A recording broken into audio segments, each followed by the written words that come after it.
some big news concerning Trump's cabinet picks. Colorful, to say the least. What do you see them in terms of indications of how he'll be governing and what direction he'll be leading us in? Well, it's clearly, in many aspects, a corporate cabinet from the people that he picked, on very important positions. And then, of course, on the other one, it's quite a military cabinet. As we look at this, however, Larry, we understand that Trump disrupted the entire political system. So this isn't a politics as usual. You go back to early October, he wasn't even getting report from people like House Speaker Ryan and others. They were still on the fence. So in effect, what he did was he took over the party. I'm mentioning that because he's going to be a very different president. And it's going to be one of a business person rather than a politician. So now let's go back to the cabinet. When you look at the cabinet members, they're merely going to be executive vice presidents and general managers. So in other words, Trump is going to run the show. They're going to follow what he wants to do. This is who he is. This is his business history. So it's a very different cabinet positions than we've had in the past, because these aren't about political appointees. These are about following orders. And so on the business end, we believe it's going to be very positive for America. On a number of the other issues, it remains to be seen, particularly with so many military people inside of government. I mean, this is unprecedented. Do you think fears that we're headed towards fascism, that the country is going to become on a war footing again, and Trump is going to be very destructive to American democracy? Do you think that those fears are overblown? On the level of democracy, I don't know, and that remains to be seen, because as candidate Trump, he made statements about, suing the media for saying things about him. And of course, that's against the First Amendment in many ways. On the global scale, we believe he's more positive for peace than under both the Bush or the Clinton, Bush, and Obama administrations that were perpetual war. I mean, since Obama's been. That feeds into his cozying up with Putin, which may actually be a very good thing, according to many observers, including yourself. Not cozying up, but at least being reasonable in the approach rather than confronting Russia in Ukraine and elsewhere and causing a reaction from Russia. Exactly. And then let's go back to Syria. I mean, this is a war that you remember Obama and Hillary Clinton. Assad has to go. We spent $1 billion plus in arming so-called moderate rebels. And Trump has come out already and said he's going to put an end to that. Again, moderate rebels who we've never seen a face of. And it's kind of like an oxymoron to begin with anyway. So on the global scale of war at this time, it looks very promising. For example, when somebody says that, as he said, no more of this toppling governments, I've never heard a candidate or a president say those kind of things that got, whether it was a high-level candidate, I should say, in terms of being a leader in the Republican or Democrat Party. So I think that's a positive. He's saying that generally, I think that the business of America is business. Now, we've heard that before from conservative presidents, but do you think that will actually affect a type of practicality of making business rather than war that on the whole will be beneficial to the nation, or will it be giving up certain principles and causing compromises that in the long run will be destructive? On the compromises in the long run, again, that may prove destructive. It depends on what he does. On helping the nation, again, I mean, my forecast, we forecast him a winner in the Trends Journal going back to May, not because I like the guy, I didn't vote for either one of them. They don't represent my values, neither Clinton or Trump. So what I have to say is purely as a political atheist and as a trends observer, I call things the way they are, not the way I want them to be. But again, as a trends forecaster, I see positive trends, and I'll give you another example, two other examples. He came out against the F-35s, which have been this boondoggle of waste and Pentagon military destruction of our money. Then he said the Boeing thing was overpriced for Air Force One, and then what he did with Carrier. Very important. Whatever deal was cut, good or bad, it was a deal that was better than nothing. I'm mentioning that because what he did, again, as a trend forecaster, he's reversing the trend that it's okay for businesses to be shipped overseas. And then again, Larry, look at the stock markets. The trend is your friend. I had been around for a long time, never seen a boost like this after a presidential election, and it's caused us to reverse some of our economic forecasts. Mm-hmm. Well, do you think that the conflicts that have already been pointed out between Trump's interest in Russia and some of the business deals that he has been involved in and his pick for Secretary of State have been involved in, that would be the CEO, Exxon executive, do you think that that will sully or at least make highly suspect or perhaps even block the nomination of the Secretary of State and other controversial picks if they can associate it with a financial interest? I think if they show financial interest with Russia, the pick of the CEO of Exxon, it will probably be killed. But you know what happened just a couple of weeks ago? It was a big deal was done with Glencore, a huge commodity firm, and the Qatari government to buy a big chunk of Rosneft, the huge Russian oil firm that they're privatizing. So what we're saying is what we're seeing when something like that happens is a de-escalation of the sanctions that have been put on Russia by the Obama administration. So whether or not they select this guy as a cabinet pick, it's interesting that he put a businessman in there rather than a politician. Because as you well know from our writings, the only thing that the last three administrations could show in foreign policy is abject failure. I mean, the facts are there for everyone. We're in the longest war in our history in Afghanistan, no end in sight. Despite Obama promising no boots on the ground back in Iraq and Syria, we're there. And of course, we're invading a foreign country with Syria. They destroyed Libya, that was the most prosperous nation in Africa, and now it's, it's a bloodbath there. So I think there's positives by putting more business-minded people, again, if they're not doing it to enrich themselves. And being that so many of these people are so rich already, and they're going to be losing money by doing these things, they may be, and I can't look into their heart, their soul, or their mind, they may be doing it for the better good of the nation. Putin's already reported saying that he's ready to meet with Trump at any time.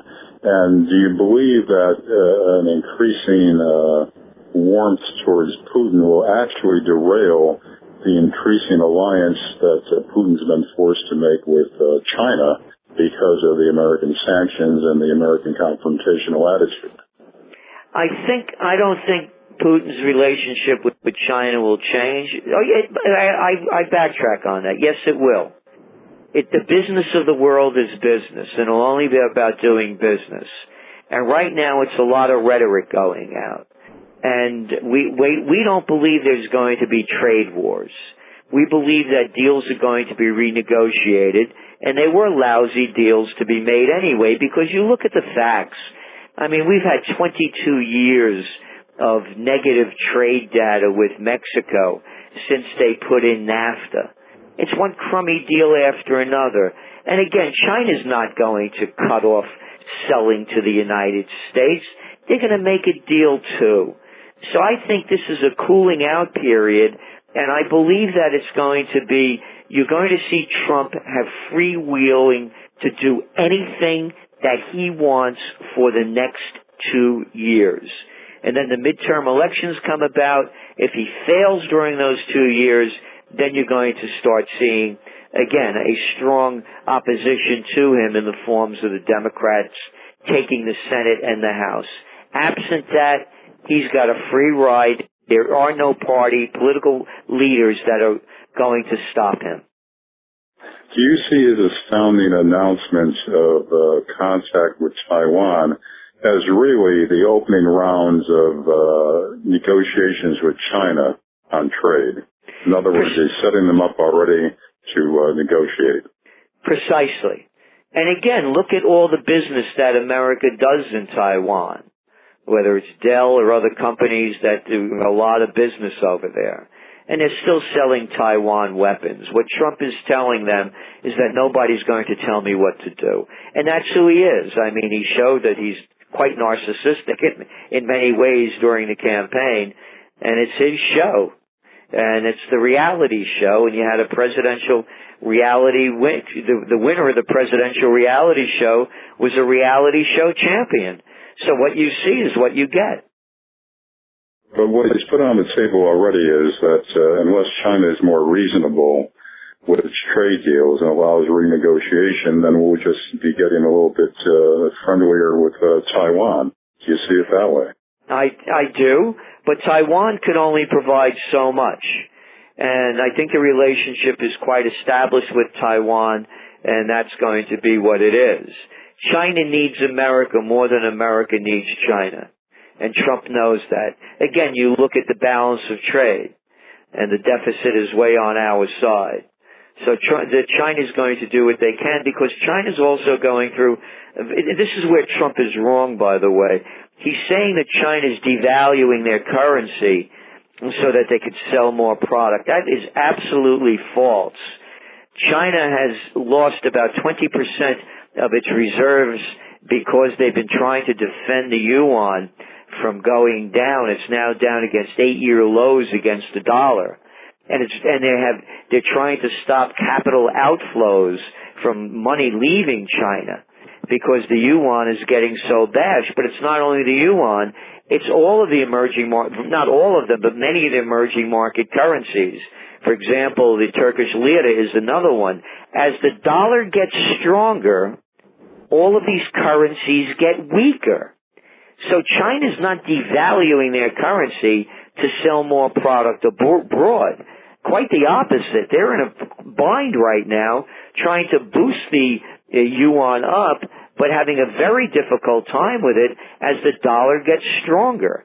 And to put it on a global perspective, Larry, all of these trillions of dollars that were borrowed, cheap dollars that were borrowed by emerging market companies and corporations, they have to be paid back. And now they have to be paid back as their currencies are declining and the dollar is getting stronger. So in other words, their debt load is being dramatically increased. Do you think what we might see overall here is that a ruthlessness in business to boost the economy, to achieve success, but at the expense of the environment, at the expense of many other things that Americans have learned to hold valuable, because in order you have to break eggs in order to make an omelet. In other words, in the past, all successful businessmen have had reputations of being viciously aggressive in business and achieve their success that way, but at the expense of environment, resources, everything else. And if you look at some of his energy picks, Scott Pruitt for EPA pick, he's a global skeptic, if not denier, global warming skeptic. Rick Perry, as energy secretary, wants to dismantle the energy department, on and on and on. He's putting in place people that seem to be placed there to undermine the very departments that they're going to be leading. So will the cost of that, even though it may increase business, in the long run be too expensive? When you talk about the Energy Department, the EPA, they've been very ineffective in what they've been doing. And when you look at, for example, the Obama administration policies, they have not been very strong for pro-environment and pro-energy. And the deals that they've done was a $500 million deal with a buddy of theirs in the solar business that went bankrupt and cost we the people. Now, taking it on a grander scale, the more anti-environment the Trump administration becomes, the more it will generate opposition to their policies. And that has been dead over the last 8 years under Obama. They let them get away with what they wanted. We talk about the financial sector too. As candidate Obama, he was going to bring these people to justice for the big banksters that did the dirty deals that ruined the lives of tens of millions of Americans, and not one head rolled. So now you're going to see an opposition form. And we believe that's very positive, because if they start doing outrageous moves against the environment, you're going to start seeing a galvanization of a movement that has been very quiet in the last 8 years. And again, going back to the people that he's picking, whether it's Perry, one after another, they are only senior vice presidents. Trump will call the shots. They won't. And you feel the shots he's going to be calling overall will be good for America, or it remains to be seen? Remains to be seen. It remains to be seen. But again, as trend forecasters, and again, we just had a conference here launching the top trends, what we do is we tell people these are the directions they're going in. Now it's time for you to, don't take a personal view of it, but see where it's going and how to play into it. So let's take one of Trump's sayings. Make America great again. So, okay, if I'm an American, I'm going to be really, and I'm making product, I'm going to really be pumping out those American sneakers, for example. And then I would play the Trump card. Trump ran the election the way he wanted to. Called out Hillary Clinton, crooked Hillary, crooked Clinton, whatever he called her. Jeb Bush puts his hand on his shoulder in the first debate. You're a nice guy, but you're really nothing. He played the Trump card. So now if I'm making Pride in America sneakers, I'm going to start running ads where Phil Knight from Nike could hear them and saying what a traitor Phil Knight is for sending all those jobs overseas to make his sneakers, that he marks up all his money to become a billionaire while he steals our jobs. I'm not saying to do that. It kind of worked that way with carriers, and it's a bad publicity. They figure it was too much of a liability. Exactly. So what I'm saying is you play the Trump card. You call out the top. You go to the top. That's what Trump knows how to do. There's nothing there when you go to the top. It's usually the Wizard of Oz behind a curtain with a little dog, particularly in politics. So what we tell our readers and our subscribers is that this is what's going on. Here's how we would play it. This is what we would do.